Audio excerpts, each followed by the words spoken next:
Ashes series, probably the best test series that we have witnessed on the planet. We're going to talk about Bazballs, Ben Stokes, Stuart Board, the keepers, as well as man of the match, and wherever else we may go in this vlog. Firstly, it's the best series that we have ever seen. There's no doubt about that. Cool, no doubt.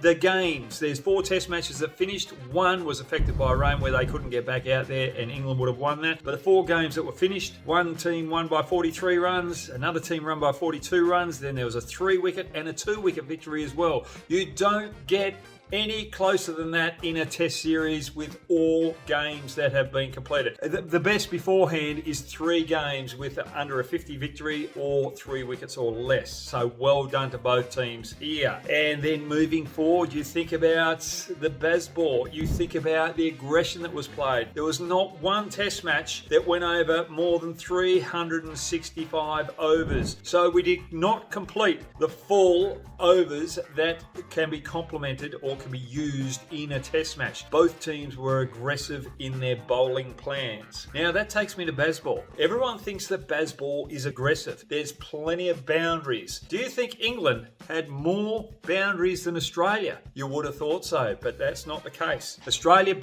made 9 more runs, but they had plenty more boundaries than England. That's because England had the field up and there were plenty of opportunities to hit the boundaries through those gaps in the infield, whereas Australia with their bowling were a lot more defensive. And that's where I was probably a little bit upset with the management from Australia. In this particular series, they let England in the series from ball 1. They had a deep point. You don't do that with a Duke's ball. You've got to see if it swings. You've got to make the batsman be a little bit aggressive and try and find the outside edge for those catches in slip. Australia didn't do that, so they were a little bit bamboozled by the Bazball effect before they started. And then we look at Ben Stokes. He had the field up. He was asking his bowlers to bowl on those good line and lengths and get Australia to try and play a lot harder rather than the defensive style that Australia wanted to go with. So that's the Bazball. You think they're going to score more boundaries in the opposition, but in this case they haven't. They scored more runs, and you go back to the test match as well. The first test match, everyone goes, Ben Stokes shouldn't have declared on that first day of the series. He should have.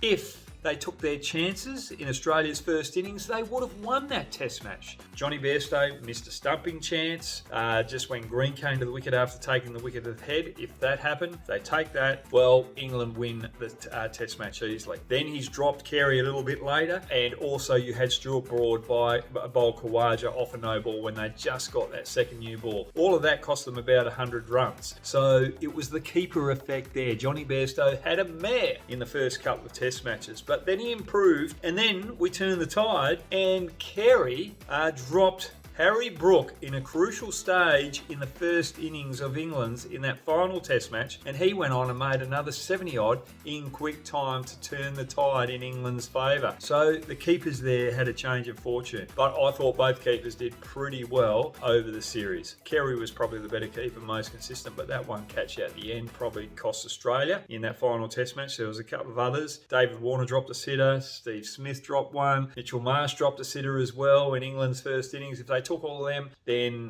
the tide would have changed. But at the end of the day, it's 2-2. Ben Stokes, I love his sportsmanship. Steve Smith, on song. Australia look as though they're going to get over the line in that on that final day. He takes a blinder, brings it down, and as he's about to celebrate, he loses control of the ball and he accepts his fate. Whereas Australia on the other side probably didn't do that as well at certain stages, and there were certain stages that England didn't do it pretty well, but that's the sign of a true leader. I thought, talking about leaders, I thought Ben Stokes was brilliant with his attacking style, aggressive style. He backs his players, and if you back your players, you're going to get results. And in doing that, England played the better cricket throughout the series. They were the better team. There's no doubt about that.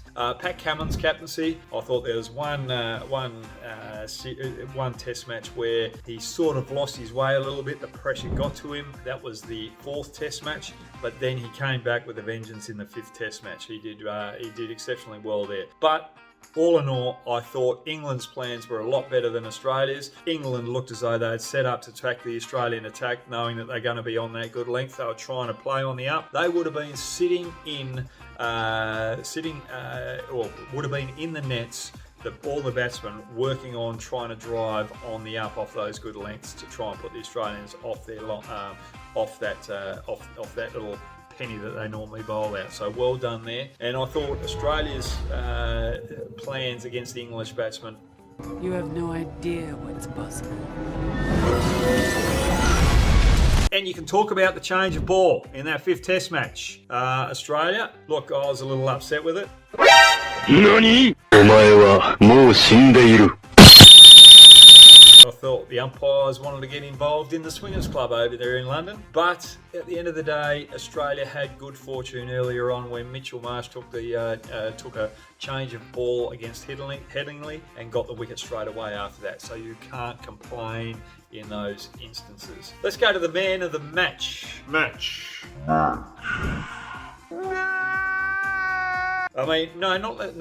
go to the man of match. Mitchell Starc, I thought he had a great series, 23 wickets. But there are a couple of other performances that I thought could have overrun Mitchell Starc for this prize. I thought Chris Woakes' inclusion in the last 3 Test matches was the change that set the scene for England. He dominated with the ball, taking 19 wickets in those 3 Test matches, and the majority of them, I think 18 of them, were the top 6 batters in the lineup, or the top 7. That includes Kerry. So he is getting prize wickets, and he got Warner out a couple of times and Khawaja out a couple of times at crucial stages as well. He broke the partnership, so he was a little bit unlucky not to get man of the series. I thought Khawaja was brilliant with the bat.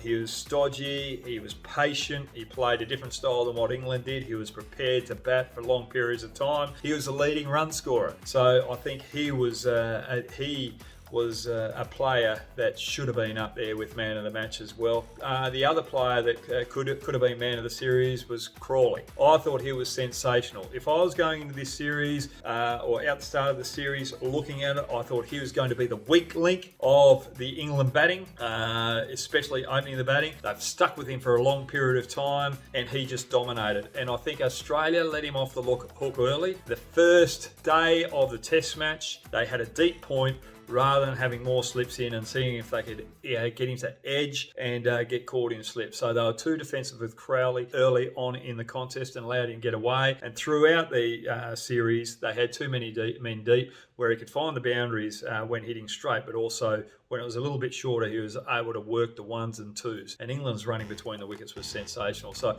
all of those 4 players could have been man of the series, but well done to Mitchell Starc. Very, very pleased with his performance and great to see him doing extremely well. Now we're going to go to Chris Broad.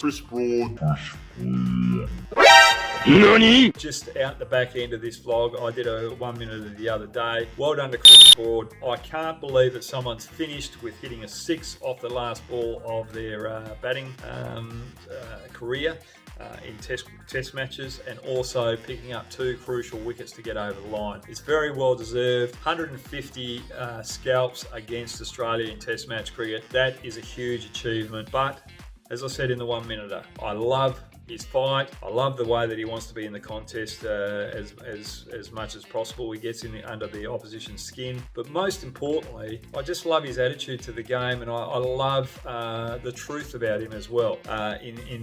When there's an issue, he speaks his mind. He speaks what's on his mind. And I really, really like that. And I think there should be more of it. I think players should be allowed to speak more of their mind like him. Khawaja does it as well, which is good. Sometimes I don't agree with what they say, but I've got different opinions and a lot of people don't agree with me. So we've got to have those ups and downs. But at the end of the day, Stuart Board, when he was playing against Australia, he got under our skins. He got under the crowd skins, especially when he didn't walk, edging it to first slip. But that's the umpire's job. Well done to him there. And but he just had the whole England crowd behind him, the majority of his career, and it was just highlighted in this series out the back end how much the England fans love him. Good luck to his future. Good luck to his commentary. Good luck to his family. Well done to Stuart Board on what you've done for Test cricket around the world and also in England. You've been a true ambassador to the game, and there's plenty more of that ambassadorship role moving forward when you're in the commentary box. Looking forward to hearing you. Thanks, guys, for joining me. All right, get it downstairs and ask me what you want to talk, what you want me to talk about in the longer vlogs next week. I'm going to try and get one out every Tuesday. I'll let you know when I can't now, but I'm going to get one out every Tuesday from now. I'm making that commitment. Thanks, guys. Bye.